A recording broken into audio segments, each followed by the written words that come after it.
The WNBA's brightest star, Caitlin Clark, is at the center of a storm that's shaking the league to its core. On July 15, 2025, during a game against the Connecticut Sun in Boston, Clark suffered a devastating right groin injury that not only forced her out of the game but also cast a shadow over her participation in the upcoming All-Star Weekend in Indianapolis. The incident, coupled with her brother Colin Clark's explosive social media outburst blaming WNBA referees, has ignited a firestorm of debate about officiating, player safety, and the league's handling of its biggest talent.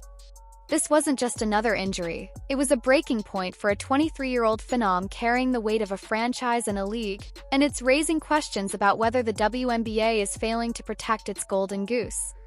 The game itself was a gritty 85-77 victory for the Indiana Fever, improving their record to 12-10.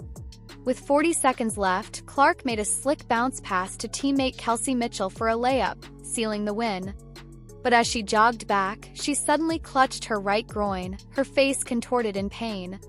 What followed was heart-wrenching. Clark, known for her steely composure through college stardom and a pressure cooker rookie season, hobbled to the basket stanchion, pressed her head against it, and broke down in tears. For a player who never missed a game in college or her 2024 WNBA rookie season, this was a rare glimpse of vulnerability. "This isn't just pain, it's defeat," one X-user posted, capturing the sentiment of fans who watched the footage go viral. Within minutes, Clark's younger brother, Colin, took to X with a now-deleted post that sent shockwaves through the basketball world. "Make no mistake, this is on the reffing." Post, which racked up over 100,000 views before vanishing, pointed to what many fans and analysts have been whispering all season. The WNBA's officiating is dangerously lax, allowing excessive physicality that's taking a toll on players like Clark. In the Sun game, Clark faced relentless hand-checking and body contact, with one egregious no-call when teammate Sophie Cunningham was elbowed in the neck and shoved out of bounds, only for referees to dismiss it as a flop. Earlier in the third quarter, Clark's heated exchange with referee Michael Price escalated to the point where assistant coach Brianne January had to physically restrain her. Clark was caught on ESPN cameras yelling, "That's just rude.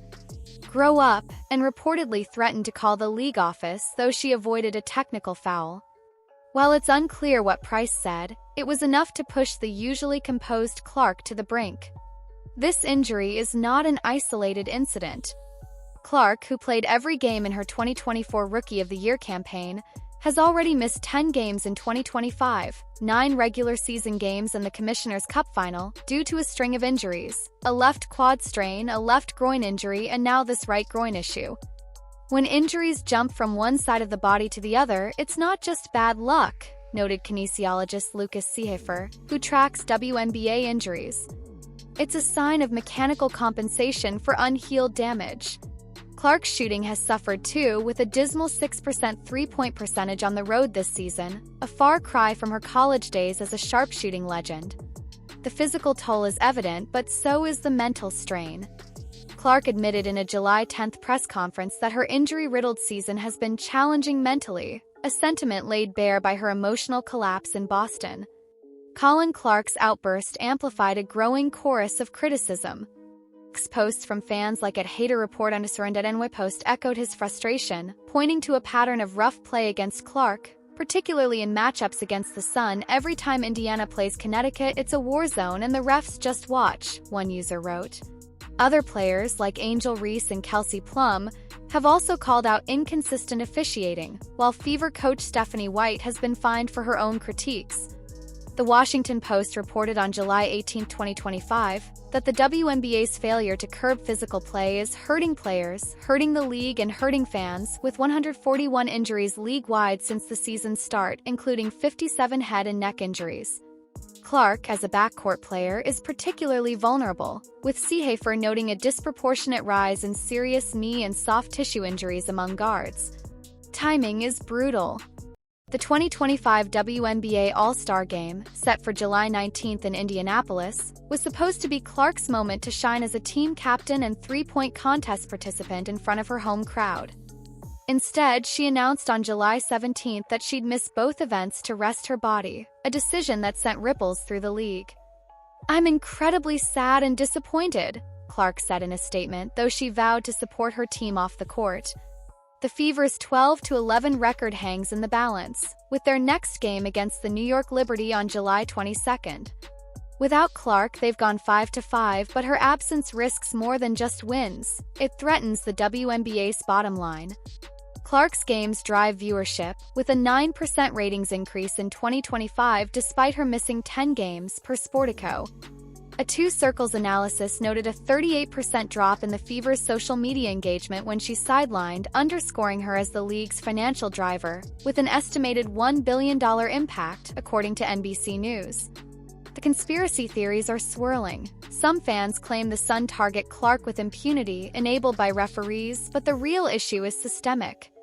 The WNBA's 44-game season, crammed into a tight schedule, leaves little room for recovery, a point raised in ongoing CBA talks during All-Star Weekend.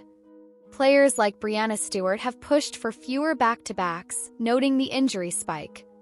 Clark's plight mirrors a broader problem: the league's failure to protect its stars risks squandering its newfound popularity. The surest way to kill the league's momentum is to put its stars in ice packs, wrote the Washington Post. Yet, the WNBA has remained silent, with no investigation into officiating despite claims like those debunked by PolitiFact in 2024. What's next for Clark? The Fever face tough choices: shut her down for an extended period, limit her minutes, or overhaul her training with elite medical support. Groin injuries, critical for basketball's lateral movements, aren't easily taped up. For the WNBA, the question is whether they'll tighten officiating before a catastrophic injury occurs. Clark's tears weren't just about pain. They reflected the crushing weight of expectations, physical punishment, and a league that hasn't figured out how to protect its biggest asset. As Colin Clark's deleted post lingers in the ether, the WNBA must confront an uncomfortable truth: their star is breaking, and the system might be to blame. What do you think? Should the league crack down on physicality? Should Clark sit out until fully healed? Drop your thoughts below, hit that subscribe button, and let us know where you're watching from. This story's far from over, and the WNBA's next move could define its future.